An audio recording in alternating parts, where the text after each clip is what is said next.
வருகிறவரே உங்கள் சோதர சுவாமி கத்தாவே ஜெபத்தை கேட்கிற ஒவ்வொரு குடும்பங்களையும் நீர் ஆசீர்வாதத்தை தயப்பார் கோடி கோடி நன்றி எடுக்கிறேன் தகப்பனே.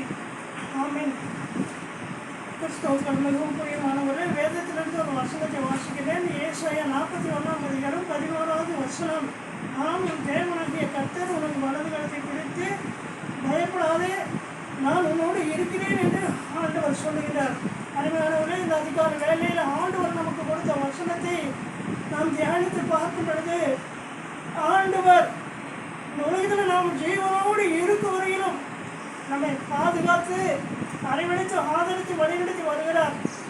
நம் அநேக குடும்பங்களில் பார்க்கும் பொழுது அதிகாலையில் எழுந்து ஜெபிப்பது கிடையாது.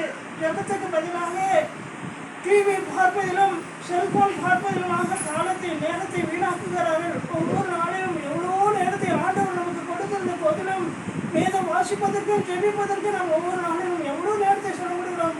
யோசித்து பார்க்கும் பொழுது எவ்வளோ வேதனையாக இருக்கிறது. நாம் ஆண்டவரை நாம் மகிமைப்படுத்த வேண்டும் என்றால் தினமும் அதிகாலை எழுந்த உடனே வேதத்தை வாசிக்கணும், அவருடைய முகத்தை பார்க்கணும், அவரை நோக்கி கூப்பிடணும். நம்முடைய விண்ணப்பத்தை அவர் பார்த்து ஜெபிக்கப்படுது. ஆண்டவர் நமக்கு ஒவ்வொரு நாளிலும் புதிய புதிய குறிப்புகளை கொடுத்து நம்மை ஆசீர்வதித்து வருவார். இன்றைக்கு நாம் கடைசி காலத்திலே கடைசி நிமிடத்தில் வாழ்ந்து கொண்டிருக்கிறோம். அதனால நாம் அனைவரும் உணர்வுள்ள இருதயம் உடையவர்களாய் ஜெயிக்க வேண்டும். உணர்வில்லாமல் இருப்போமே ஆனால் நிச்சயமாக ஆண்டவருடைய வகைகளே நாம் கைவிடப்பட்டு போன சூழ்நிலையாக விடுவோம். பாவிகளுக்கு பாதாளத்தில் ஆண்டவர் எரிநரகத்தை வைத்திருக்கிறார்.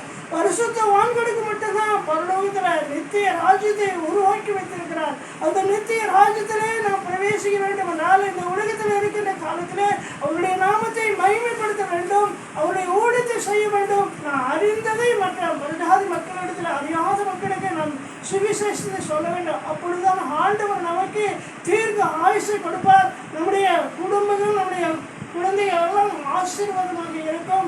நம்முடைய குடும்பம் இயேசுவின் குடும்பமாக ஜீவிக்க முடியும். நம்முடைய இல்லறம் இனிய இல்லறமாக மாறும்.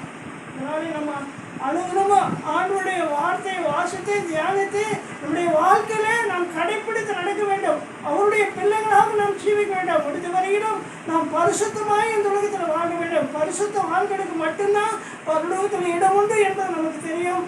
எல்லாவற்றையும் நாம் உலக வாழ்க்கையை முற்றிலுமாக வெறுத்துட்டு நம்முடைய உடல் பொருள் ஆவி எல்லாவற்றையும் நம்முடைய ஆடைகள் அளிக்கப்பட்ட தனத்தில் ஒப்புவித்து நாம் ஜீவிப்போம். ஆனால் நிச்சயமாக நாம் அவருக்குள்ளே மறித்து அவரை கூட உயிர் தெளிந்து அவர் மத்திய வானத்தில் தேவதூருடைய கலசத்துடன் வரும் பொழுது நாமும் அருவமாக்கப்பட்டு அவருடைய நித்திய ராத்திரி சென்று சதா காலமும் சந்தோஷமாய் அவரோடு ஆடி பாடி துதித்து மகிழ்வோம். ஆண்டவர் இந்த வேலையிலே இந்த வார்த்தையை கொடுத்ததற்காக ஆண்டவருக்கு கொடானபடி ஸ்தோத்திரத்தை ஏறெடுக்கிறேன். அப்பா, அடியனுக்கு கூட தேவனே தீர்க்க ஆயுஷை கொடுத்து பலனை கொடுத்து இன்னும் நீண்ட நாட்களுக்கு லட்சியத்தை அறிவிக்க கிருபை அருள முடியாது. இயேசுவின் பாதத்தில் கெஞ்சி முன்னாடுகிறேன். ஜீவனுள்ள நல்ல பிதாவே.